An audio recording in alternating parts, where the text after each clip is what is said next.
You ask Tiger to calculate. This deals with linear inequalities with one unknown. The final result is x greater than negative 13. Let's solve it step by step. Isolate the x. Divide both sides by 5.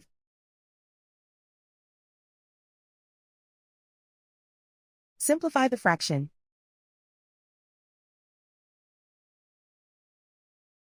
Find the greatest common factor of the numerator and denominator.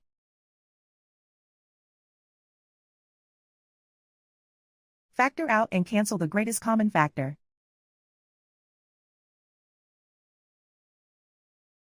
Plot the solution on a coordinate grid.